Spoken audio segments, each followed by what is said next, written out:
While other men walked the dusty roads of history, Navy men turned their faces to a clean wind, challenging the sea to adventure and discovery. In conquering the sea, they conquered themselves, making courage and excellence a proud tradition. Then they looked up from the decks of their ships and conquered the sky, bringing the Navy into the world of flight.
Slightly left, left 3, stand by for final. Recheck your hook and flaps down, center line, slightly left, correct.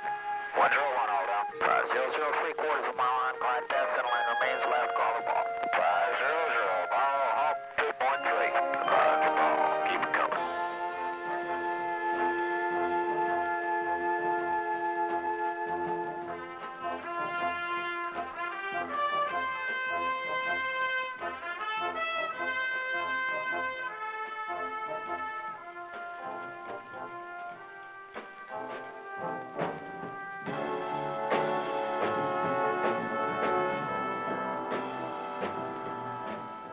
Naval aviators are a very special breed of men who have met the challenge of sea and sky.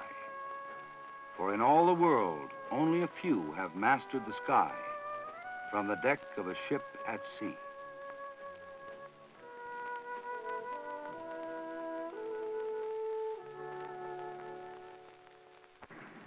Roger, ball, final. Roger, ball.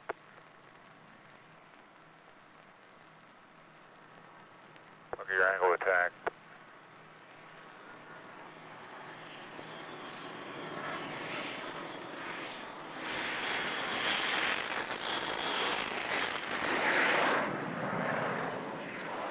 This is a classroom. The course, Naval Aviation, at Pensacola, Florida. So too, you never readjusted your attitude before you took that power off, so you just stayed slow the whole way. Okay. These students are practicing precision landings. Meatball. Easy does it. Easy. Following a beam of light called the meatball, they aim for a 10-foot spot on the runway. As the LSO, or landing signal officer, their instructor talks them in on their approach and grades their performance. It is essential that they be proficient at these landings because soon, for the first time, the young pilots will land their planes aboard an aircraft carrier at sea. Watch the ball.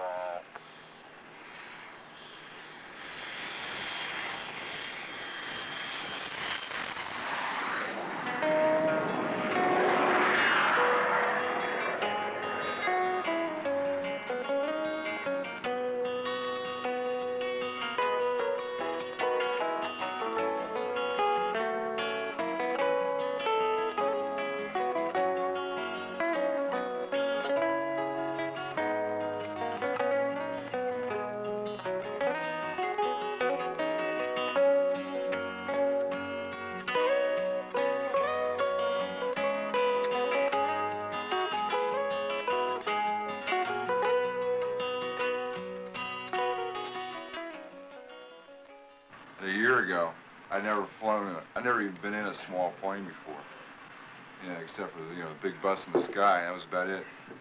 And just amazes me when I think back on it, that now I'm actually flying a jet. You get up there and you start thinking about what you used to think of as a kid. And there you are doing it, and it's really not something mystifying at all. I mean, it's something... It's not like driving a car, but it takes work. I think when you're on the ground, you feel kind of trapped. You ever felt that way? And every time you look around, you see something man has built. When you get upstairs, you go, hey, man, what he's built is real small compared to everything else. And it gets smaller. So I think sometimes, too, though, flying is a job, like any other job. You get up there and there aren't regular hours to it. And like they say, flying is, especially flying a jet, is 9/10 boredom and 1/10 stark terror. Your mind kind of works like a computer. You plug all these things in. You really amaze yourself, because after a pass, you figure out, well, I was a little wide there, a little long in the groove, and you figure out the corrections you make, and you plug them in. It's like, I don't know anything about computers, but I assume that's what you do, You plug in you find out the variables and what you need to make a good pass. You plug it in, you do it. Your mind works like a computer. It amazes me. And I'm sure most of us feel, or all of us feel, completely confident in it. There are a lot of things that we don't know about flying, but we no longer are scared by it, and we can just go out. This has been the first time I felt like I can just go out, hop in a bird, and feel completely comfortable, know what I'm doing every time. it could be something like an athlete training for a race, couldn't it? He trains for weeks and weeks, maybe even months, all for one race, maybe even one a year at the most. And now tomorrow, that's our point. Maybe it'll only be 30 minutes worth of time, but like you said, during that time, you're going to be... Yeah, I mean, you're just going to have to, getting out to the boat isn't something that, there's that point, like he says, where you come around before you pick up the ball, and it's all pretty much just like it's been in training. And then once you pick up the ball, you got it. They didn't always fly jets. Although college graduates, they, like all young men entering the service, were subjected to those first few weeks of becoming accustomed to the military environment. This course is too different and almost... An officer indoctrination course prepared the student aviators for basic flight training. It is here they proved they had what it takes: motivation, willpower, stamina, and the sincere desire to fly. This was the beginning.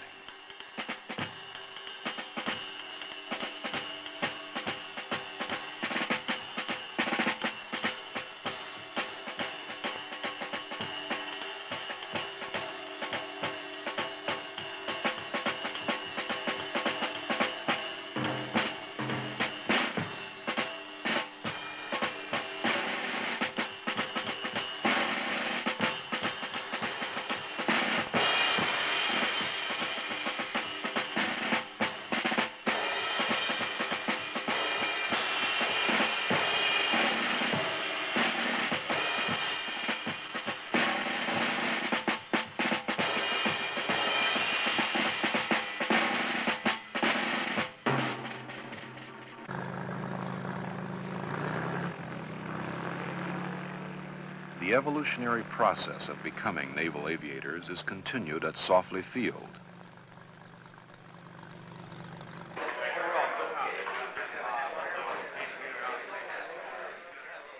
The busyness of the ready room reflected the anticipation of early flights. The countless briefs and debriefs never became routine as each successive flight grew more demanding. Like an athlete before a game, the young pilots spent their pre-flight hours in mental preparation, memorizing procedures and waiting.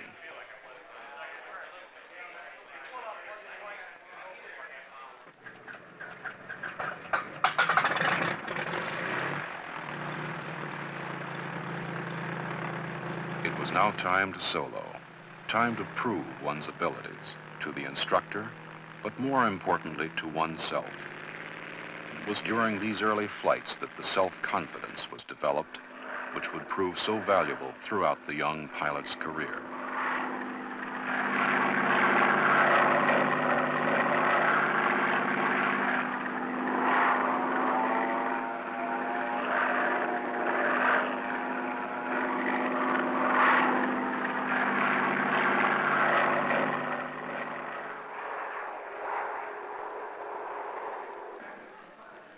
That was the beginning. Now commissioned and flying jets, the students and their instructor get together at the club for an informal bowl session. It is a time to pay off pitchers of beer for poor practice landings, but also an opportunity to relate with a veteran carrier pilot.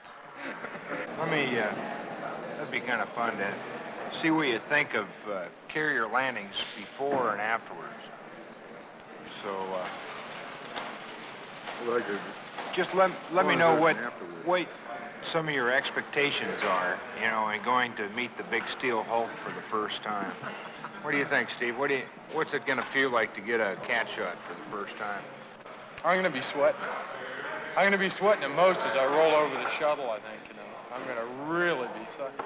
And then, like you said, I think it's going to be an eternity between the time he gives the go and that thing really fires.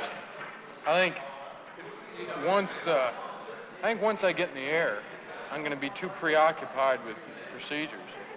Do you ever get kind of a tug on the wire and then all of a sudden it lets loose? Only if you grab a wire and then the hook releases it. It's, for example, the hook is right here, and if you caught the wire just on the middle part of it without getting underneath, it could pull the wire out and then have the hook slip off. And so that's the reason for the procedure of going 100% as soon as you feel impact and staying there with a full power on the aircraft until you know that you're going to stop. But you're dealing in exceptions. You can't afford not to expect the exception to the rule. And that's the big ticket.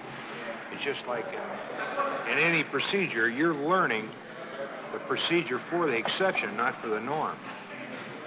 Although you have not much control over it, things are going to happen real quick and it's going to shake your brains a little bit. The young pilots set out on their final practice landing session. Their performance now would determine whether they would fly to the carrier the next day.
Okay, Steve, had a pretty good period.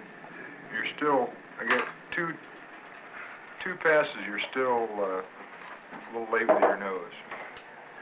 Same as last time. First one was an okay fast start. Next one was a overshoot, a little not enough power and close, and ended up a little fast high at the ramp. And then the next one was fair, just a little fast all the way again, and a little light nose. And one thing that complicates it is the fact that you're flying a little fast, so it's harder to make a nose correction. And then Lee, he's going to be bouldering at the ship. Wave off, fast start, low at the ramp. And a fair pass, not enough straightaway, not enough power and close, and a little rough nose again. And then an okay pass. I can't remember what the start was like, but just at the last there, one of these nose jobs again, where you pick your nose up and just a little over the top right at the ramp, just enough to change from a 3 to a 4 wire. You're in good shape until you goof with that nose. I see that ball starting to fall or something. I'm trying to stop it. Well, stop it with a little less. You're just over-controlling is what it amounts to. You're just moving it more than it needs to be moved. So everybody's field qualled and ready to go to the ship. It's a piece of cake if you're smooth.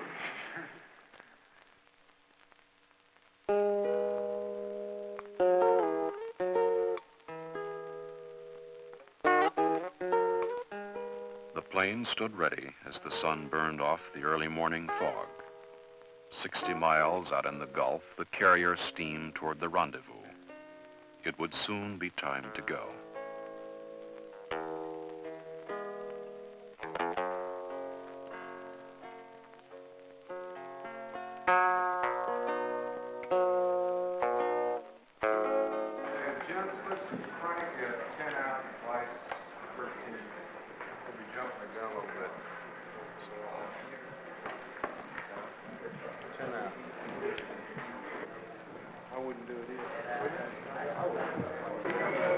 No, I plan to stay real dry on this.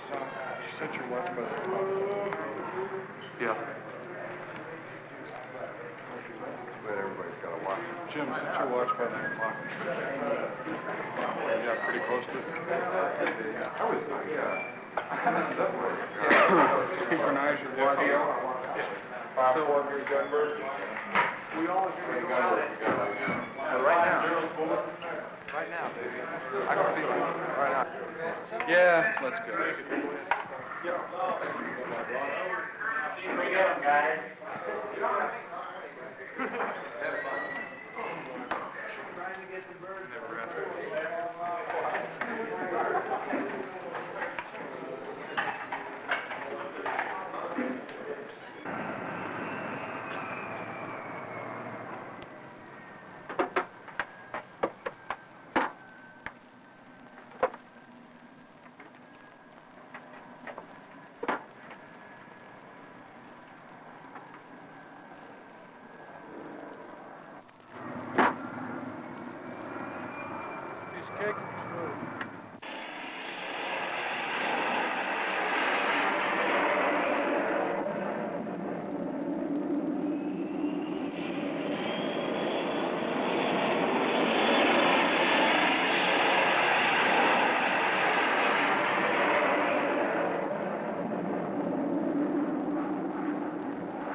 The flight to the carrier would be the longest 60 miles the students had ever flown. Although they'd simulated scores of carrier landings before, there was something very different about this flight, something that could not be simulated in any training situation. The runway would now be only 500 feet long, moving through the water at 25 knots and subject to the rolling and pitching motions of the sea. This was the real thing, and it was a flight that had been thought about many times before.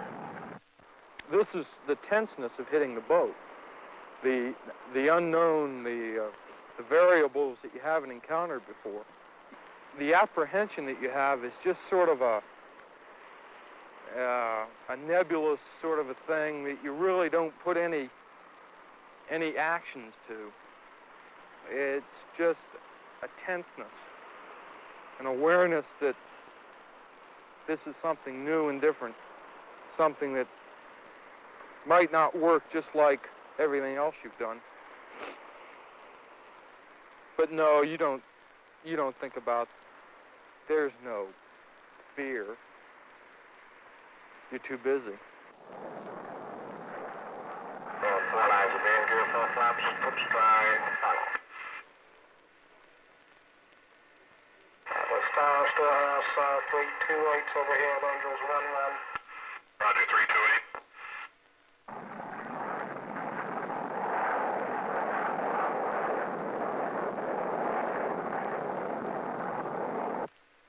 Keep it turning. 36 beam gear, 4 flaps.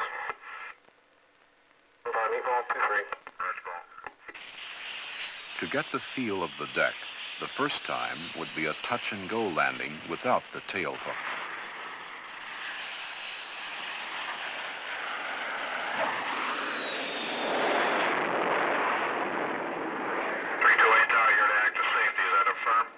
That's fine, and I have 2 checks on the line. 180 close. Under 28, say the number. The 180, take it out to right. Atlas Tower, Storehouse, 49, anchored overhead 15. LSO aircraft, event 8. Roger, 349, Charlie. 49, Charlie. Let's get a center ball. Keep it turning.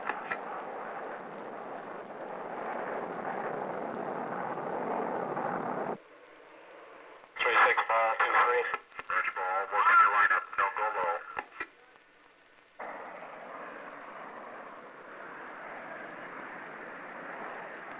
Line it up, give me some power.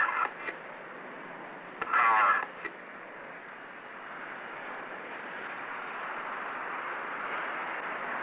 Low power.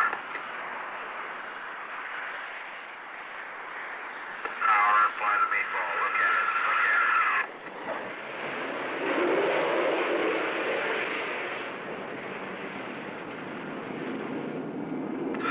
When the LSO calls for power, you best put it on. Hook up, hook up.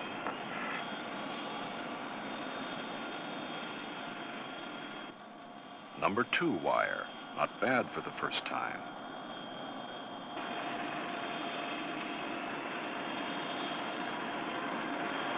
Go a little slow.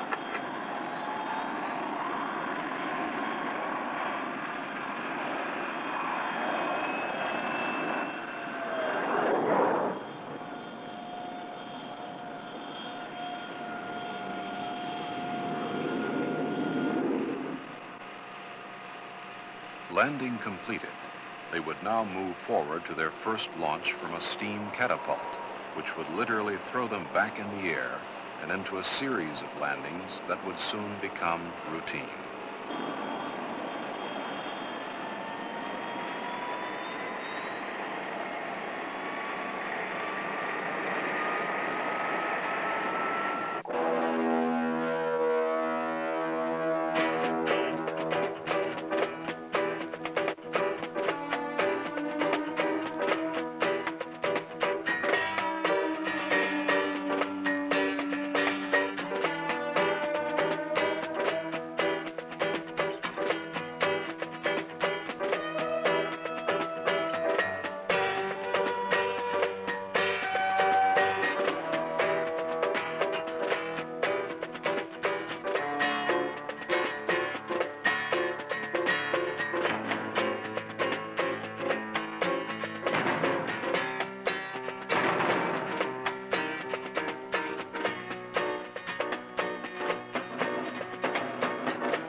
I didn't go deep enough. I was rendezvousing on you at 45.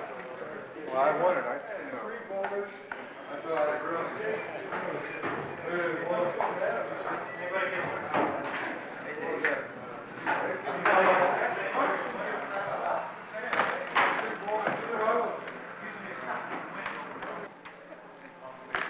All right, I guess. I wasn't the ace of the base out there, but it was all right. It was okay. It really was. The hardest landing was the one back here. Jerry, you'd pay 50 cents for that ride any time, any car ride. And you'd do it again and again and again. I'll tell you, that arrest was really tough. Hey, reverse it for the gap shot. Because you've been on arrest, right? Just reverse it, man.